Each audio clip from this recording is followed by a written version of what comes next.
नमस्कार, Bihar to world क्रांति news channel में आपका स्वागत है। आज की मुख्य खबरें।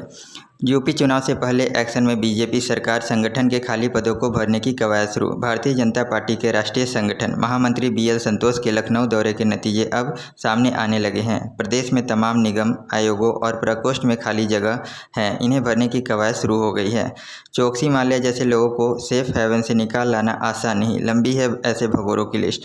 भारत में 13,500 करोड़ के पीएनबी घोटाले में वांटेड हीरा कारोबारी मेहुल चोकसी को डोमिनिका से लाने की कोशिशें आजकल सुर्खियों में है। सीबीआई, ईडी जैसी कई एजेंसियों की टीमें डोमिनिका में डेरा डाले हुए हैं।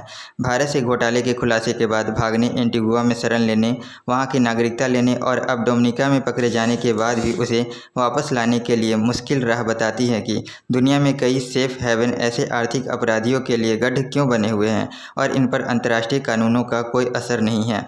महाराष्ट्र बदलापुर में फैक्ट्री से गैस रिसाव से मची भारी अफरा तफरी, कई लोगों की तबीयत बिगड़ी। महाराष्ट्र के बदलापुर में गुरुवार रात एक फैक्ट्री में गैस रिसाव होने से अफरा तफरी मच गई। गुरुवार रात गैस रिसाव की घटना हुई। इसके बाद आसपास रह रहे लोगों को सांस लेने में दिक्कत होने लगी। फायर ब्रिगेड को तुरंत बुलाया गया और उसने गैस रिसाव पर काबू पाया। ठाणे नगर निगम ने कहा कि फिलहाल स्थिति नियंत्रण में है और कोई भी घायल नहीं हुआ है। खुलासा, फंगस खुद को जीवित रखने और प्रसार के लिए बदलता है अपना रंग। देश में कोरोना महामारी के बीच अलग अलग रंग के फंगस भी मुश्किल खड़ी कर रही हैं।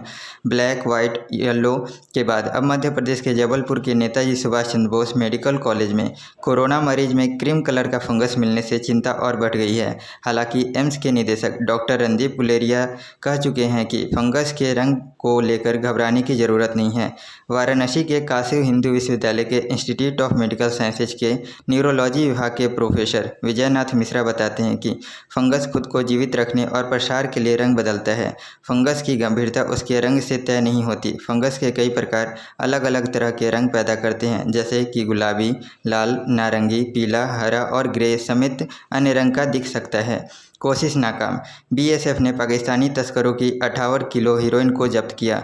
सीमा सुरक्षा बल बीएसएफ के जवानों ने बुधवार रात को राजस्थान की सीमा के जरिए देश में ड्रग तस्करी करने की पाकिस्तानी तस्करों की कोशिशों को नाकाम कर दिया है। साथ ही बीएसएफ ने 54 पैकेट में करीब 58 किलोग्राम हेरोइन भी बरामद की। इसे राजस्थान में भारत पाकिस्तान सीमा पर सबसे बड़ी बरामदगी माना जा रहा है। विशेष सलाह, केंद्र ने कहा गरीब व सबसे कमजोर तबके के लोगों को राशन कार्ड जारी करे राज्य। केंद्र ने सभी राज्यों व केंद्र शासित प्रदेशों को समाज में गरीब, निराश्रित व आर्थिक रूप से कमजोर लोगों का राष्ट्रीय खाद्य सुरक्षा अधिनियम के तहत कवरेज सुनिश्चित करते हुए राशन कार्ड देने की सलाह दी है। बुधवार को जारी इस सलाह में ग्रामीण और शहरी क्षेत्रों में ऐसे लोगों की पहचान कर उन्हें राशन कार्ड जारी करने के लिए एक विशेष अभियान शुरू करने को कहा गया है। चिंता, सीवीसी ने कहा अधिकारियों का सेवानिवृत्ति के तत्काल बाद निजी क्षेत्र में नौकरी करना गंभीर कदाचार। केंद्रीय सतर्कता आयोग सीवीसी ने सरकारी अधिकारियों की अपनी सेवानिवृत्ति के तत्काल बाद निजी सेक्टरों में नौकरी शुरू कर देने को लेकर चिंता जाहिर की है। सीवीसी ने बृहस्पतिवार को कहा कि सेवानिवृत्ति अधिकारियों का अनिवार्य कूलिंग ऑफ पीरियड पूरा किए बिना निजी संस्थानों में नौकरी स्वीकार करना गंभीर कदाचार है। कोरोना से जंग, यूनिसेफ भारत में लगा रहा 9 ऑक्सीजन प्लांट।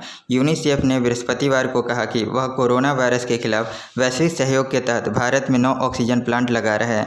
साथ ही वह कोरोना को 4,500 से अधिक ऑक्सीजन कंसंट्रेटर और 200 से RT-PCR जांच मशीनें उपलब्ध कराई हैं। वैश्विक संस्था ने एक बयान में कहा कि ये 9 ऑक्सीजन प्लांट गुजरात, अरुणाचल प्रदेश और त्रिपुरा में अस्पतालों में लगाए जा रहे हैं। अरुणाचल प्रदेश, गुजरात, नागालैंड, महाराष्ट्र, मेघालय और त्रिपुरा में 26 ऑक्सीजन प्लांट लगाए जाने हैं। प्रदूषण, पड़ोसी राज्यों के 10 ताप विद्युत संयंत्रों को बंद करने की गुहार। दिल्ली सरकार की सुप्रीम कोर्ट में याचिका। दिल्ली सरकार ने ये सुप्रीम कोर्ट में एक याचिका दायर कर पड़ोसी राज्यों में स्थित 10 ताप बिजली यंत्रों को बंद करने की मांग की है। सरकार का आरोप है कि ये थर्मल पावर प्लांट्स पुरानी तकनीक से काम कर रहे हैं, अपनी उपयोगिता की तुलना में बहुत ज़्यादा प्रदूषण फैला रहे हैं। इससे राजधानी के लोगों का स्वास्थ्य खराब हो रहा है। मौसम विज्ञान विभाग, दक्षिण पश्चिम मानसून ने केरल में दी दस्तक। मानसून का इंतजार कर रहे लोगों के लिए राहत भरी खबर आई है।